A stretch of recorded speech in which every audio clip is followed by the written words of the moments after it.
কেমন আছো সবাই? নিশ্চয়ই ভালো আছো, আমিও ভালো আছি। আর আজকের ব্লগে তোমাদের সবাইকে স্বাগত। আমি লিপিকা, লিপসের ব্লগে তোমাদের সবাইকে আমন্ত্রণ। আজকে যে রেসিপিটা আমি তোমাদের সাথে শেয়ার করব সেটা হচ্ছে চিংড়ির পোলাও। কী করে বানিয়েছি চলো পুরো ভিডিওটা দেখার জন্য অনুরোধ। তুমি এখানে আমি চাল ধুয়ে গোবিন্দভোগ চাল ধুয়ে আমি ভেজানোর জন্য আধ ঘন্টা ভেজানোর জন্য রেখে দিয়েছি। আর এখানে চিংড়ি মাছগুলো একটু বড় বড় সাইজের নিয়েছি, একদম কুচো চিংড়ি নিয়ে নুন হলুদ মাখিয়ে রেখে দিয়েছি। হাফ অ্যান আওয়ার বাদে আমি রান্নাটা শুরু করছি। তো এখানে চিংড়ি মাছগুলো একটু ম্যারিনেট করা হয়েছে, তেল বসিয়ে দিয়েছি। আর চিংড়ি মাছগুলো কিন্তু ভালো করে ভেজে নিতে হবে। আর চিংড়ি মাছগুলো যেহেতু আধা ঘন্টা মতন ভেজানো ছিল, সেহেতু এর ভেতরে কিন্তু নুনটাও ঢুকে গেছে খুব ভালো করে। আর সবাই নিশ্চয়ই এটা জানো যে চিংড়ি মাছ কিন্তু বেশি ভাজলে স্টিফ হয়ে যায়। ওই জন্য এটাতে যাতে একটু চিংড়ি মাছটা নরম থাকে, এই জন্য একটু কম ভেজেই আমি তুলে নিয়েছি। এপাশ ওপাশ একটু সাঁতলেই আমি চিংড়ি মাছগুলো তুলে নিচ্ছি। এরপরে যে জিনিসটা করব সেটা হচ্ছে এর ভেতরে ফ্রাইং প্যানের ভেতরেই একটু তেল দিয়ে নেব। অল্প একটু সাদা তেল আমি ইউজ করেছি, এখানে আমি সর্ষের তেল ইউজ করিনি। সাদা তেল দিয়ে দেওয়ার পর এর সাথে আমি দিয়ে দিলাম সমস্ত রকমের গরম মশলা, তেজপাতা দুটো দিয়েছি, আর দিয়েছি এলাচ আর দারচিনি। আর তার সাথে দিয়ে দিলাম পেঁয়াজ কুচো। তোমরা চাইলে এখানে পেঁয়াজ বাটাও ইউজ করতে পারো, আমি এখানে পেঁয়াজ কুচিটাই ইউজ করেছি। আর পেঁয়াজ কুচিটা কিন্তু খুব ভালো করে পেঁয়াজটা কিন্তু একটু ভাজা ভাজা হবে। আর উপর থেকে দিয়ে দিচ্ছি টমেটো কুচি। তোমরা চাইলে এখানে কিন্তু টমেটো পিউরিটাও ইউজ করতে পারো, আমি আর টমেটো পিউরিটা ইউজ করিনি, আমি এখানে টমেটো কুচিটা ইউজ করেছি। এই রান্নাটা অ্যাকচুয়ালি পূর্ববঙ্গীয় রান্না। এই রান্নাটা আমি আমার দিদি শাশুড়ির থেকে শিখেছি, উনি আরও ভালো করতেন। আমারটাও যে খুব খারাপ হয়েছিল তা নয়।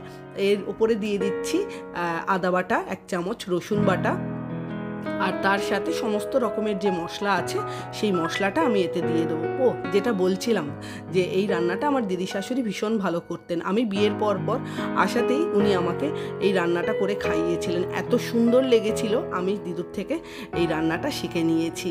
তো দেখতেই পাচ্ছ মোটামুটি এখানে কিন্তু মশলাটা কষিয়ে নিতে হবে যতক্ষণ না কাঁচা গন্ধটা ছাড়ে। আর এরপরে আমাদের যে চিরাচরিত যে মশলাগুলো সেগুলো দিয়েই দিতে হবে।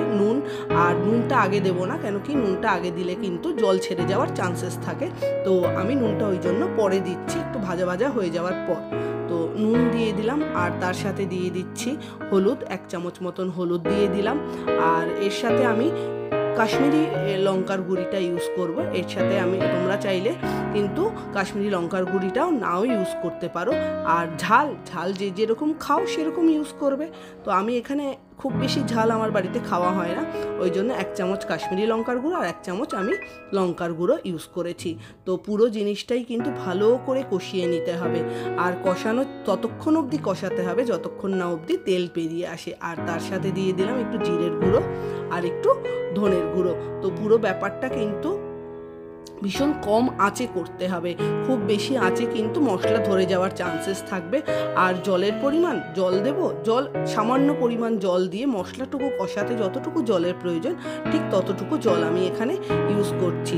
আর দেখতেই পাচ্ছ যে আমার আঁচটা একটু বাড়ানো ছিল, ওই জন্য নিচে একটু লেগে যাচ্ছিল, কিন্তু আঁচটা কমিয়ে ভালো করে মশলাগুলোকে কিন্তু কষিয়ে নিতে হবে। আর আমি এখানে অল্প পরিমাণ একটু জল দিয়ে দিলাম, যতটুকু আমার মশলা কষাতে লাগে। চলো এবার মশলাটা কষানো হোক। যেটা বলছিলাম, আমার দিদি শাশুড়ি উনি ভীষণ ভালো রান্না করতেন। পোলাও তো অসাধারণ ওনার হাতে রান্না হতো। সেরকম দেখতে গেলে ওনার থেকে আমি অনেক রান্না করাই শিখেছি। এখানে মশলাও মোটামুটি কষানো হয়ে গেছে, দেখতেই পাচ্ছ। আর তার সাথে আরও একটু স্বাদটা বাড়ানোর জন্য একটু মিষ্টি দিয়ে দিলাম। আর এখানে মোটামুটি চিংড়ি মাছগুলো দিয়ে ভালো করে একটু রান্না করে নিচ্ছি। আর চিংড়ি মাছগুলো যাতে সিদ্ধ হয় তার জন্য আমি এর সাথে কষিয়ে চিংড়ি মাছগুলোকে আমি এই 5 থেকে 7 মিনিটের মতন ঢাকা দিয়ে রেখেছি। দেখতেই পাচ্ছ তেলও বেরিয়ে গেছে। আর একটু আঁচটা বাড়িয়ে আমি একটু ভেজে নিলাম। আর এরপরে যেহেতু চিংড়ির পোলাও, চিংড়ি মাছটাকে আমি উপরে তুলে নিচ্ছি। চিংড়ি মাছটা আমার রান্না হয়ে গেছে। তো চিংড়ি মাছগুলোকে কিন্তু এভাবে আলাদা মশলা থেকে আলাদা করে তুলে রাখতে হবে। চিংড়ি মাছ তো আমার অলরেডি রান্না হয়ে গেছে। আর এর আগেই আমি বলেছিলাম, তোমাদের দেখিয়েছি যে আমি চাল ভিজিয়ে রেখেছি, গোবিন্দভোগ চাল। তো সেটা আমি কাপ মেপে দিয়ে দিচ্ছি, কেন কি কাপ মেপেই আমায় জলটা দিতে হবে। আর এখানে দেখতে পাচ্ছ চালের ভেতরে কিছুটা জলও ছিল, তো তার থেকে জলও বেরিয়েছে।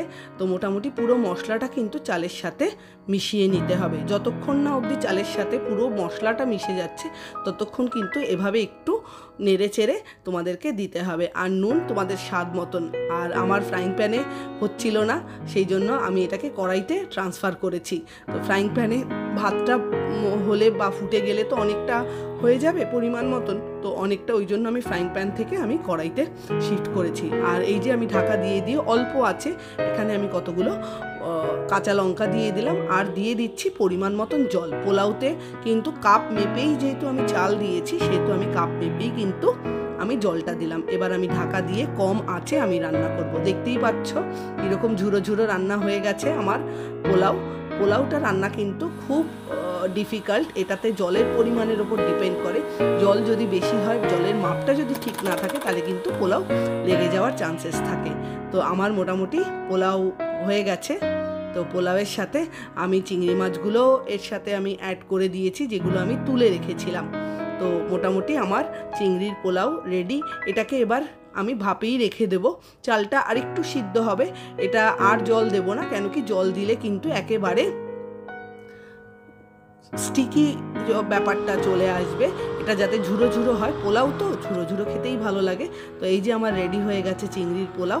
চিংড়ি মাছটা দিয়ে কিছুক্ষণ ভাপে রেখে দিয়েছিলাম। চলো এবার বেড়ে খাবার পালা। হ্যাঁ, সব থেকে আগে আমার টেস্টার যে আছে আমার মেয়ে, ওকে তো খাওয়াবোই আগে, তারপরে আমরা খাবো। তো এখানে একটু রায়তা করে নিয়েছিলাম আর দিয়ে দিয়েছি হচ্ছে চিংড়ির পোলাও। খেয়ে বল আর খা, তারপরে তো বলবি। কি বলতো এটা? চিংড়ি মাছ দিয়ে একটা পোলাও খাওয়া যাচ্ছে? তো চলুন আমরাও এবার খেয়ে নিই।